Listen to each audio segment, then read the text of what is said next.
This is the day the Lord has made. Let us rejoice and be glad in it. Because this is the day for the homegoing celebration of a great man, a moral leader, and a friend.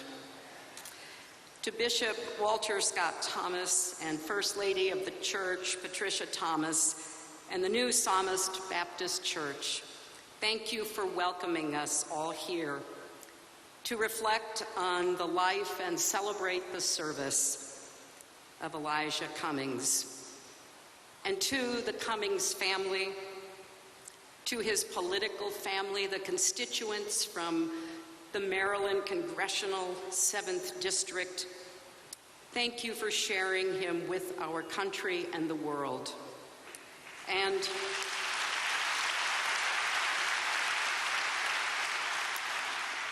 thank you, Maya.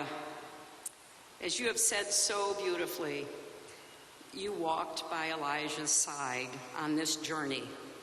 Thank you for your steadfastness, your resilience, and your leadership.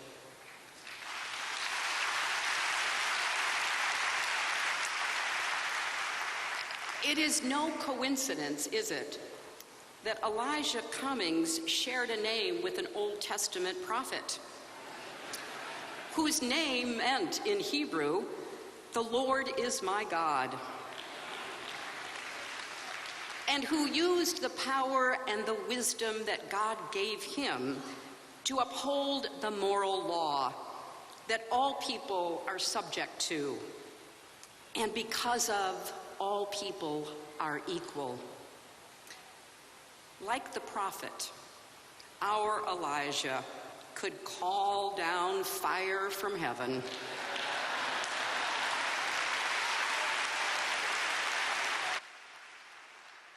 but he also prayed and worked for healing. He weathered storms and earthquakes, but never lost his faith. Like that Old Testament prophet, he stood against corrupt leadership of King Ahab and Queen Jezebel.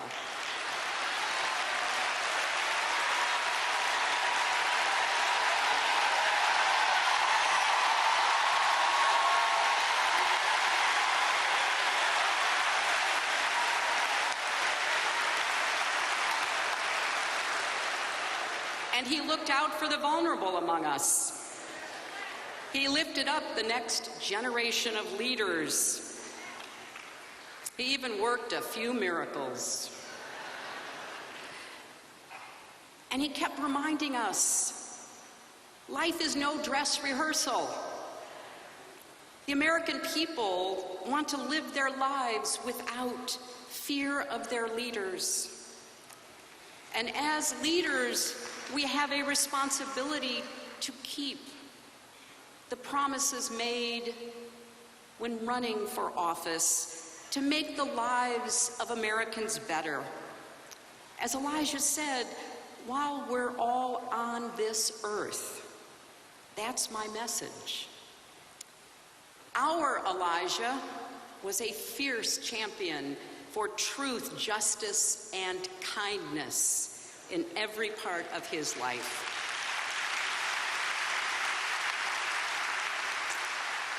His integrity and character, his can-do spirit, made him a guiding light in the Congress.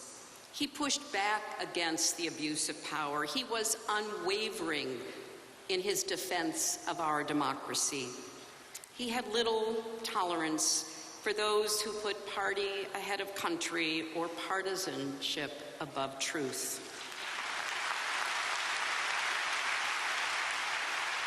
But he could find common ground with anyone willing to seek it with him.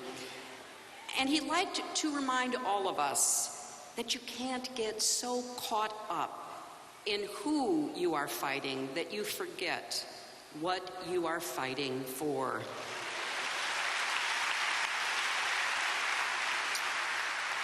Even his political adversaries recognized that it wasn't really about politics for our Elijah. He led from his soul. He often said that our children are a message to a future we will never see. I saw that firsthand when I attended an event for the Elijah Cummings youth program in Israel.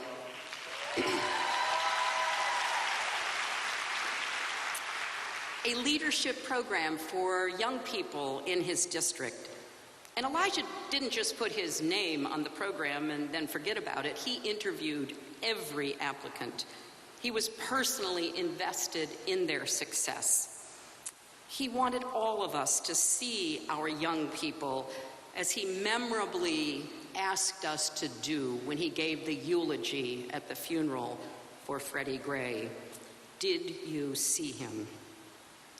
By the time these young people came back from Israel to Baltimore, they had celebrated Shabbat, studied Hebrew, hiked up Masada. They had seen and been seen and made lifelong friends, all because Elijah Cummings knew from his own experiences that it's one thing to learn abstractly about the world, but another to experience it with people different from yourself, learning from each other, lifting each other up. You know, Elijah often said his philosophy was simple. Do something. Go out and do something. No matter how daunting a problem seems, no matter how helpless you feel, surely there is something you can do. I think that remains his challenge to each of us. As he said, even if it seems small, there's usually something you can do if you are looking for it. You can defend the truth. You can defend democracy. You can lift up others. And toward the end of his life, he said, I am begging the American people to pay attention to what is going on. Because if you want to have a democracy intact for your children and your children's children and generations yet unborn, we have got to guard this moment. This is our watch. Our Elijah knew, because he was a man of faith and a man of the church, that life was fleeting and precious. And that's why he worked so hard to make every moment of his life count. When we're dancing with the angels, the question will be asked, he said, in 2019, what did we do to make sure we kept our democracy intact?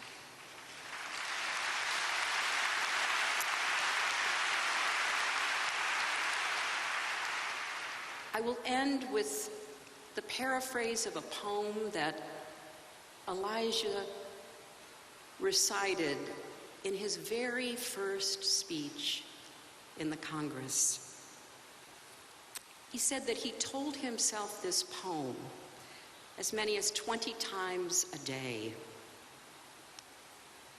I only have a minute, 60 seconds in it. Forced upon me, I did not choose it, but I know that I must use it. Give account if I abuse it, suffer if I lose it. Only a tiny little minute, but eternity is in it.